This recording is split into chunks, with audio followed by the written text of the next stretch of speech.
वो कौन लोग हैं जो 5 किलो अनाज पर इस देश के दलितों, पिछड़ों, आदिवासियों के हाथ में लाठी और बल्लम थमा रहे हैं? इस बात की पहचान होनी चाहिए। कौन लोग हैं जिन्होंने हमारी पूजा को, हमारी प्रार्थना को, हमारी उपासना पद्धतियों को एक मजाक में तब्दील कर दिया, एक ढोंग में तब्दील कर दिया, एक फरेब में तब्दील कर दिया और हमको और आपको सड़क पर लाकर छोड़ दिया ताकि हम पढ़ाई लिखाई, रोटी रोजगार और स्वास्थ्य चिकित्सा की बात न कर सकें। इस देश के कॉलेजों को, विश्वविद्यालयों को आरएसएस के एक्सटेंशन काउंटर में तब्दील कर रहे हो और ये खतरनाक स्थिति है। अगर आप हमें टीवी पर नहीं बोलने दोगे, हम फेसबुक पर बोलते थे, आप हमें फेसबुक पर नहीं बोलने दोगे, हम यूट्यूब पर बोलेंगे, आप हमें यूट्यूब पर नहीं बोलने दोगे, हम सड़कों पर बोलेंगे, आप हमारी जीभ काट लो, हम तब भी चीखेंगे। वो लोग कहते हैं कि इस देश में एक ही विचार, एक ही गाना, एक ही तरह का खान पान, एक ही तरह का रहन सहन, एक ही तरह की बोली भाषा विचार और एक ही नेता। जिन लोगों ने इस मुल्क में शिक्षा को कारोबार बनाया है, जो लोग चाहते हैं कि इस देश के गरीब, इस देश के दलित, इस देश के पिछड़ा, इस देश का पसमानदा सिर्फ ड्राइवर पैदा हो, मेहतर पैदा हो, सड़क साफ पैदा करने वाला पैदा हो, ड्राइवर पैदा हो, वो लोग कहते हैं कि जेएनयू पर ताला लगा दो, वो लोग कहते हैं कि जामिया पर ताला लगा दो, वो लोग कहते हैं अलीगढ़ मुस्लिम यूनिवर्सिटी पर ताला लगा दो, यहां आतंकवादी पलते हैं।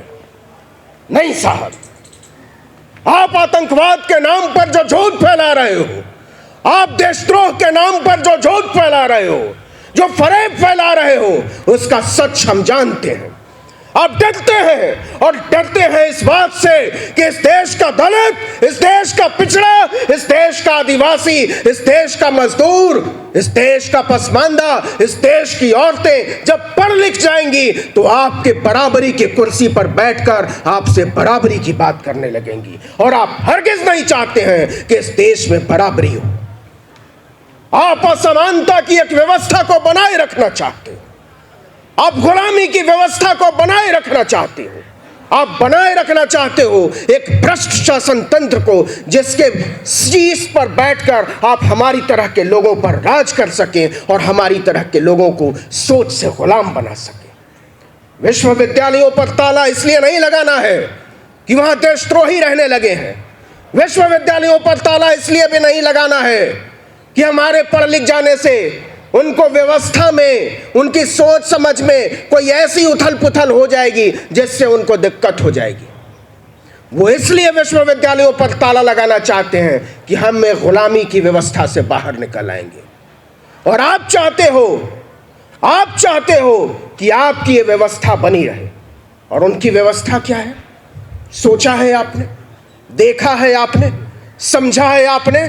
उनकी व्यवस्था ये कहती है कि इस देश में डाइवर्सिटी नहीं रहनी चाहिए, इस देश में विविधता नहीं रहनी चाहिए, इस देश में अलग अलग तरह के सोच और विचार के लोग नहीं रहना चाहते हैं। वो लोग कहते हैं कि इस देश में एक ही विचार, एक ही गाना, एक ही तरह का खान पान, एक ही तरह का रहन सहन, एक ही तरह की बोली भाषा विचार और एक ही नेता।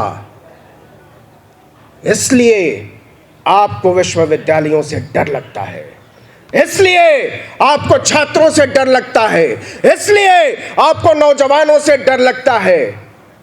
और जहां तक बात है डर की, तो इसको भी समझे जाने की जरूरत है कि आप क्यों डरते हैं।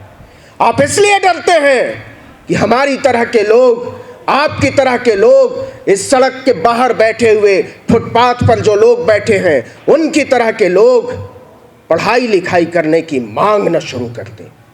आप जिस दिन कह देंगे कि नहीं सस्ती शिक्षा नहीं होनी चाहिए, आप जिस दिन कह देंगे कि नहीं मुफ्त दवाई नहीं होनी चाहिए, मुफ्त पढ़ाई नहीं होनी चाहिए, हमको गैर बराबरी से कोई दिक्कत नहीं है, उनको न जेएनयू से दिक्कत है, न जामिया से दिक्कत है, न एमयू से दिक्कत है, न बीएचयू से दिक्कत है। उनको एक ही चीज से दिक्कत है कि हम और आप बार बार बराबरी की मांग क्यों करते हैं।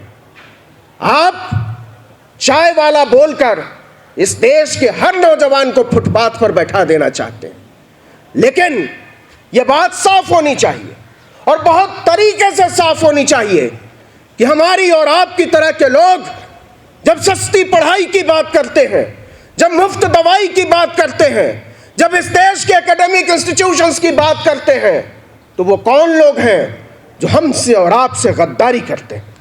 इस बात को भी रेखांकित किए जाने की जरूरत है, इस बात को भी समझे जाने की जरूरत है। कहीं वो लोग उन्हीं लोगों के बीच बैठकर और हमारी तरह के लोगों की तरह दिखकर हमारे और आपके साथ, हमारे और आपके सपनों के साथ छल तो नहीं कर रहे हैं, कोई सौदागरी तो नहीं कर रहे हैं, कोई बाजीगरी तो नहीं कर रहे हैं। और इसलिए दिक्कत होती है। दिक्कत इसलिए होती है कि आप जानते हैं कि इस देश का नौजवान अगर पढ़ाई लिखाई करने की बात करेगा तो आप उसके हाथों में लाठी और बल्लम तो नहीं थमा पाएंगे। किन लोगों के हाथों में लाठी है? किन लोगों ने इस देश के खास धर्म के लोगों के खिलाफ एक युद्ध छेड़ रखा है? जरा गौर कीजिए, उनमें से ज्यादातर लोगों की जातियां क्या हैं? कहीं वो दलित तो नहीं है, कहीं वो पिछड़े तो नहीं है, कहीं वो आदिवासी तो नहीं है। और वो क्यों है? क्योंकि आपने बता दिया है कि 5 किलो अनाज चाहिए तो तुमको इस देश के मुसलमानों के खिलाफ झंडा उठाना पड़ेगा, तुमको बाबरी मस्जिद की बात करनी पड़ेगी, तुमको ज्ञानवापी की बात करनी पड़ेगी, तुमको अयोध्या की बात करनी पड़ेगी। वो कौन लोग हैं जो 5 किलो अनाज पर इस देश के दलितों, पिछड़ों, आदिवासियों के हाथ में लाठी और बल्लम थमा रहे हैं? इस बात की पहचान होनी चाहिए और पुरजोर तरीके से यह बात कही जानी चाहिए कि हम इस देश में किसी तरह का धर्म युद्ध नहीं छेड़ने वाले हैं। इस देश की जमहूरियत, इस देश का लोकतंत्र, इस पर मुझे पक्का यकीन है, मुझे पक्का यकीन है। इस देश की लोकतांत्रिक व्यवस्था पर, इस मुल्क के संविधान पर मैं ये मानने को राजी नहीं हूं और मेरी तरह का कोई भी आदमी ये मानने को राजी नहीं होगा कि इस देश के लोग इस देश की 25 करोड़ आबादी के खिलाफ युद्ध लड़ना चाहते हैं, उनको मिटा देना चाहते हैं, उनके धर्म स्थलों को नेस्तनाबूद कर देना चाहते हैं। लेकिन हमको ऐसा पढ़ाया जा रहा है, हमको ऐसा बनाया जा रहा है। इस देश का सबसे बड़ा नेता पूरी ढिठाई से कहता है कि हम मंदिरों की बात करते हैं। आपने देखा होगा, कुछ दिन पुरानी बात है, ज्यादा दिन नहीं, 1-2 दिन पुरानी, उस आदमी को आपने समंदर में पालथी लगाकर नाटक करते देखा होगा पूजा का। कौन लोग हैं जिन्होंने हमारी पूजा को, हमारी प्रार्थना को, हमारी उपासना पद्धतियों को एक मजाक में तब्दील कर दिया, एक ढोंग में तब्दील कर दिया, एक फरेब में तब्दील कर दिया और हमको और आपको सड़क पर लाकर छोड़ दिया ताकि हम पढ़ाई लिखाई, रोटी रोजगार और स्वास्थ्य चिकित्सा की बात न कर सकें। हमारे लिए ये बात समझनी बहुत जरूरी है कि हम बार बार क्यों विश्वविद्यालयों को बचाने की बात कर रहे हैं, हम बार बार क्यों प्राइवेट एजुकेशन के खिलाफ बात कर रहे हैं, हम बार बार क्यों प्राइवेट हेल्थ सिस्टम के खिलाफ बात कर रहे हैं। हम ये बात इसलिए कर रहे हैं कि इस देश के ज्यादातर लोग, इस देश की अभी की चिकित्सा पद्धति को, एजुकेशन सिस्टम को अफोर्ड नहीं कर सकते। जो लोग PPP नाम का मॉडल चला रहे हैं उनकी तरफ नजरें उठाकर देखिए। जो सड़कों को बेच रहे हैं टोल टैक्स के नाम पर, जो विश्वविद्यालयों को बेच रहे हैं, आपने देखा होगा दिल्ली यूनिवर्सिटी में एक रिलैक्सो सेंटर है। मैं जब वहां से गुजरा तो मैंने सोचा कि रिलैक्सो तो चप्पल बनाने वाली कंपनी है, दिल्ली यूनिवर्सिटी में रिलैक्सो सेंटर का क्या काम है? वो रिलैक्सो सेंटर इसलिए बताते हैं और बनाते हैं ताकि वो चप्पल पहनकर यूनिवर्सिटी में आने वाले लोगों को नीचा दिखा सके, वो बता सके कि तुम्हारा काम विश्वविद्यालयों में पढ़ना नहीं है। आप देख लीजिएगा आने वाले दिनों में इस देश के अध्यापकों के लिए क्या होने वाला है। आप किस तरीके से इस देश के कॉलेजों को, विश्वविद्यालयों को RSS के एक्सटेंशन काउंटर में तब्दील कर रहे हो और ये खतरनाक स्थिति है। आपको समझना पड़ेगा। मैं आपसे गुजारिश करना चाहता हूं कि आप अपने शिक्षकों के साथ खड़े होइए, आप अपने अध्यापकों के साथ खड़े होइए उन वकीलों के साथ जो लोग लड़ाई लड़ रहे हैं EVM के खिलाफ।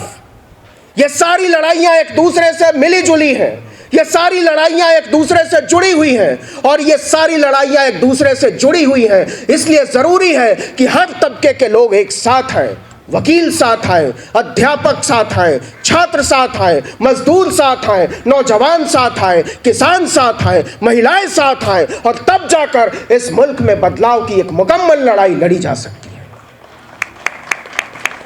और आखिर में मैं केवल इतना कहना चाहता हूं कि कोई तो सूद चुकाए, कोई तो सूद चुकाए, कोई तो जिम्मा ले उस इनकलाब का जो आज तक उधार सा है। गुजरी हुई रात मैं जिस प्लेटफॉर्म को चलाता हूं, आर्टिकल 19 इंडिया, उसके फेसबुक पेज को बंद कर दिया गया, बंद कर दिया गया। तो क्या लगता है, जो लोग फेसबुक चलाते हैं और जिनके कहने पर हमारी तरह के लोगों को बैन किया जा रहा है, आपके बैन कर देने से हम बोलना बंद कर देंगे, आपके बैन कर देने से हम चीखना बंद कर देंगे, आपके बैन कर देने से हम आवाज उठाना बंद कर देंगे। आप गलत सोचते हैं। अगर आप हमें टीवी पर नहीं बोलने दोगे, हम फेसबुक पर बोलते थे। आप हमें फेसबुक पर नहीं बोलने दोगे, हम यूट्यूब पर बोलेंगे। आप हमें यूट्यूब पर नहीं बोलने दोगे, हम सड़कों पर बोलेंगे। आप हमारी जीभ काट लो, हम तब भी चीखेंगे।